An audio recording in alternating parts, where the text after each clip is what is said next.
coalition of former legislators from both the northern and southern regions has formally endorsed President Bola Tinubu for a second term ahead of the 2027 general elections.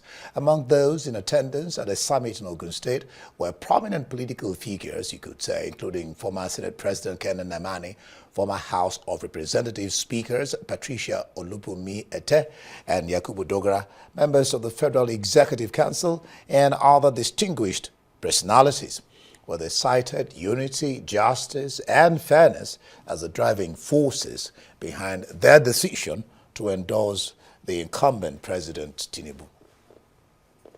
Now, former lawmaker Honorable Daniel Reyenieju was at that summit, and he joins me now in the studio. Glad to have you join me, Daniel, right? Daniel, yes. Yeah, because Reyenieju is the surname. Yeah. So, yeah, Daniel. So, why? Why have you endorsed Tinubu? Endorsement is like being a salesman for a product, and what will be your selling point, especially to the majority of Nigerians, who one can say they're not smiling now. So what will be your selling point? Why have you endorsed the president? Yeah, thank you so much, and thank you for having me. I remember Daniel Reyenieju. Yep. I was in the House. I got into the House in 2007 and exited in 2019. So I spent a whole lot of 12 years in the parliament. That's 3 terms? That's 3 terms. Wow. So if you look at the gathering of the people that were there, they are a people with huge experience, what you can call the institutional memory of the National Assembly. And when you talk about the National Assembly, you're talking about democracy. And when we see things coming up the way it was coming up, we had no other option than to say, look, we had this body, it's been there, body of former legislators all over the country, both at state and the federal level. And we felt we had made friends. We know this country very well. We had appropriated, we had done a lot of things for this country, irrespective of what people might say out there. And it is the right time for us to speak out. And speaking out means, letting Nigerians know that, yes, to use your words, people are not smiling. Had people ever smiled? They were smiling fake smiles in the past. And I strongly believe that Nigerians do not... People were smiling before from maybe in the middle. They use one side to smile. Like you have migraine that disturbs you on one side of the head, but now it's full blown. Both sides are not smiling. They never even knew that they weren't smiling. I'm talking authoritatively as a former parliamentarian, that they never knew that they weren't smiling. It was a pretentious smile, and I can say this, that Nigerians doesn't want to fail. If the president fails, Nigerian fails. It's not about the president, it's about the country. And to go straight to answer your question, why do we have to, endorse Mr. President? I see Mr. President as a very focused person, not just me alone, the congregation of the former legislative forum. I see him as a very courageous, very focused, and bold person. Most of these reforms that is presently ongoing, that is biting so hard, were new to the past presidents. They know about it, all of them. But they never had the courage, and you cannot lead without the courage. Let's take, for example, the removal of the subsidy from the petroleum products in this country. It's always been there. But you could see leaders running away from it because they were not bold, they were not courageous. That is not the kind of leaders we need for Nigerians. We are a country of 200 million people, and the president was bold enough to face Nigerians on the first day that he was sworn in. He hasn't even gone into his office and said, look, I'm removing this, because he knew the width of that on the Nigerian people, which they never knew what was killing them. So let us take it that, yes, that is just one. And then, gradually the economy is stabilizing. But it takes quite some time. People were always thinking that they were smiling. Let me come back to that smile again. People thought that they were smiling in the past. They weren't smiling. The roads, the infrastructures that we have today, Daniel, that are almost smiling. Okay. You were smiling, yeah. Yes. Some people say that the challenge that the challenge nations have, like ours, is because of the elite like you, Yep. who gather together in their comfort zone, and they don't have the emotional intelligence to the empathy, the sympathy, the emotion, to understand how people are feeling. For example, you talked about reforms. When reforms weigh the citizens down, when reforms cause people to pay more for electricity 3 times or 4 times for those of us who are on band A, and yet there's still darkness, when reforms cause parents to withdraw their wards from school or pay through their nose in school fees, when reforms cause Nigerians to pay so much for transportation, even the farmers are complaining, and makes nonsense, as it were, of the exchange rate, one wonders why this is your reason. I think, for example, the issue of power. The issue of power has always been there, liberalized. Everybody was free, to consume as much as they want to consume without, any form of correcting themselves that they were wasting power.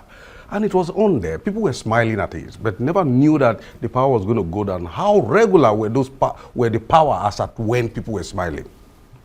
But today people are not smiling, but the power is there. Which means the infrastructures were almost going down and nobody was talking and nobody knew, or people knew that the infrastructures were dying, but there was no money to re-inject into the power sector. You're talking about education. What about the NEL funds? It's unprecedented that the president is paying so much, both feeding and school fees. As a loan. It's a loan, but we're not talking about repayment right now. We're talking about what is being given. It's a loan, yes. It's a loan. But it's been given right now. It's on your neck. It's consistently being given. But it's a loan. People are benefiting from it as at today. So let the time come when the repayment comes, we'll talk about that. Oh. Yeah. Oh, well, let them come. You cited justice, unity, and fairness Fair. as your reasons, some of them. On unity, some in the north, you listened to Ajiji Ahmed just a while ago. Some in the north said the north is marginalized.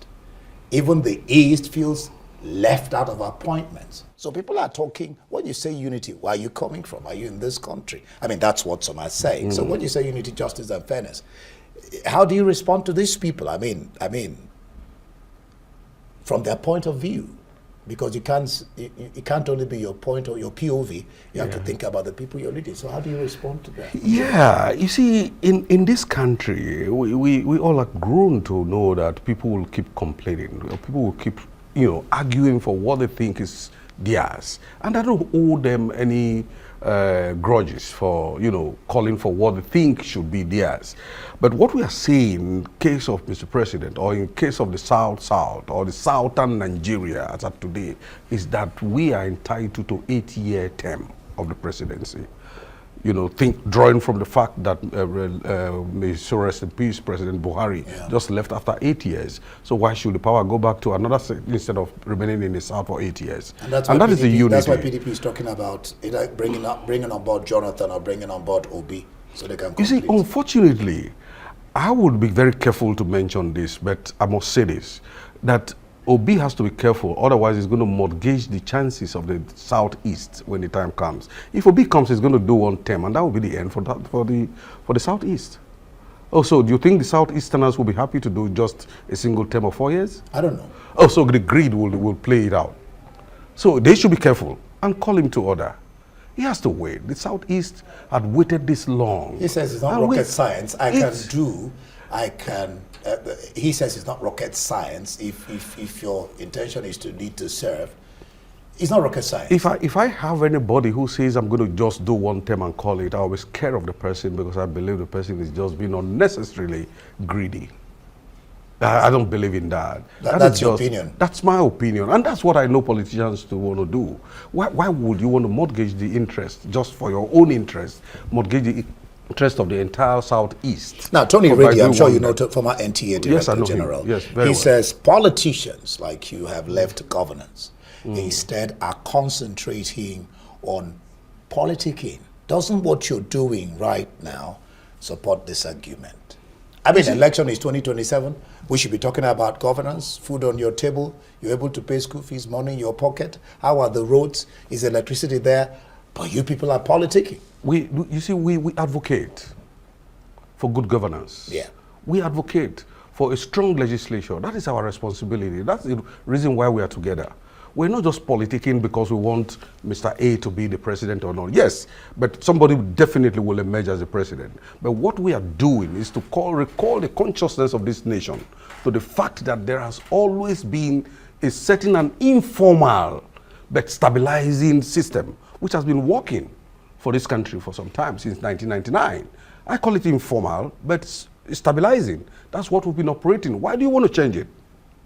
Why would somebody want to change it because he feels it's his entitlement to want to be president? So why wouldn't you allow the South to complete their 8-year term, and then it switches back, that informal arrangement goes back there. It's not written, but it's been helping this nation to, to give stability. So, and that is what we are preaching.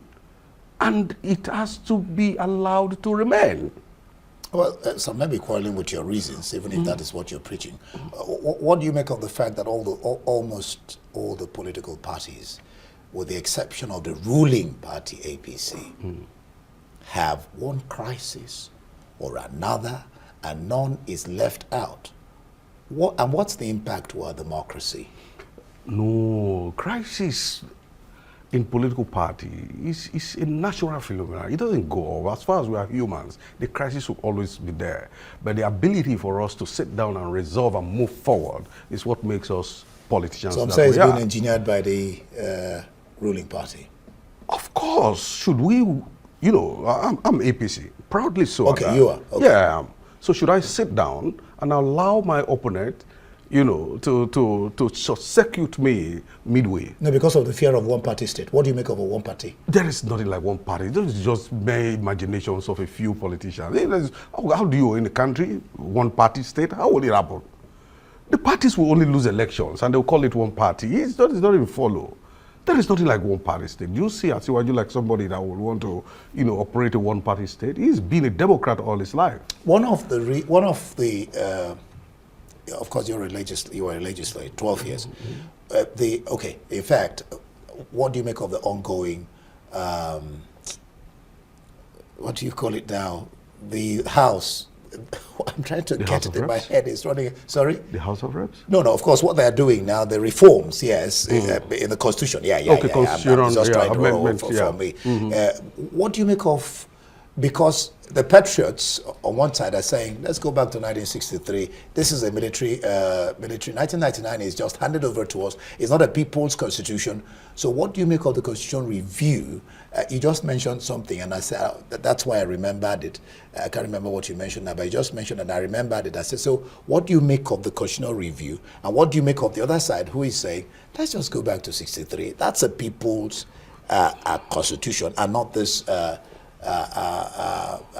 military unitary that they handed over to us. You see, this is the beauty of democracy. The voice of the people, whether in minority or in majority, they will always want to speak out. Look, the process have started. Public hearings have started. Look, they can bring those beautiful ideas, beautiful opinion of theirs to the assembly, and definitely their voice will be heard. Whatever makes sense there and it conforms with what has been passed on the floor of the House that should be taken to public hearing will be inculcated. It will be thrown away. So they have their ideas.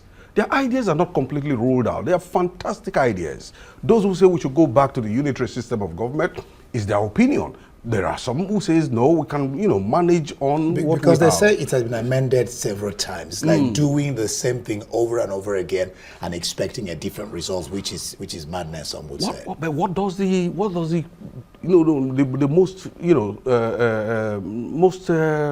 how will I put, most matured democracies all over the world? I use the United States. Why is the House of Assembly? Why is the House of Reps or the Senate or the National Assembly there? They keep making laws. The constitutions are there. They keep making laws, and that is an amendment to the constitutions from time to time. It's unending. Okay, I do not know when and how. I don't have all the time now. Thank you. Let's see if we can handle this together. Okay. The opposition parties are crying foul.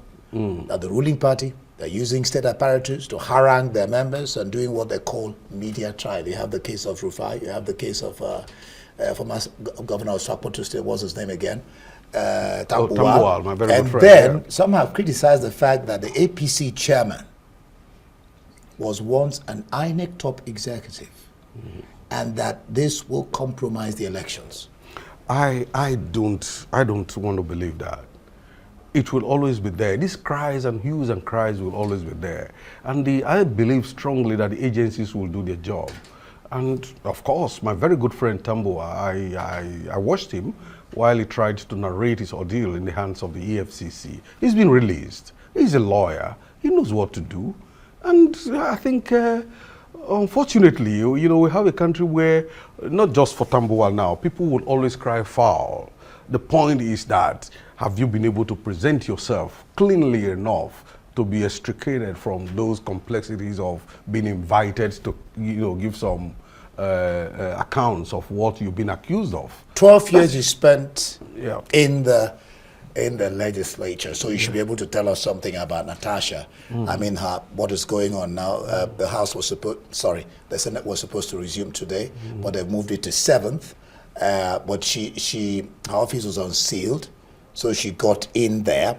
Now, while some senators favor her immediate reinstatement, others insist she must apologize. And yet the third group are saying suspension must stay in place until a pending court matter. You were a former member. I had somebody say that a resolution has to be passed even before she can. So can you just briefly clarify? Yes, unfortunately, people out there would not know that we have an internal mechanism of organizing ourselves and, you know, calling ourselves to order when these things happen. I think that will play out. It's just a matter of time. It will play out. But then, I must say this, that yes, she had resumed, I was following up, but hadn't gotten the full detail of what has transpired. It has always been so. I think I witnessed about 2 or 3 within the lifetime I was over 12 years I was there. I witnessed about 2 or 3, and it was resolved. But unfortunately, the issue, which is always very difficult to balance, is when you are in court. Most especially if it is you that goes to court, then you have to wait for the court process to be completed, because it wasn't they who went to court. That's always the complex issues there, but I think it can be resolved. Natasha is a seasoned senator right now. The Senate president is a seasoned parliamentarian as well. They know what to do.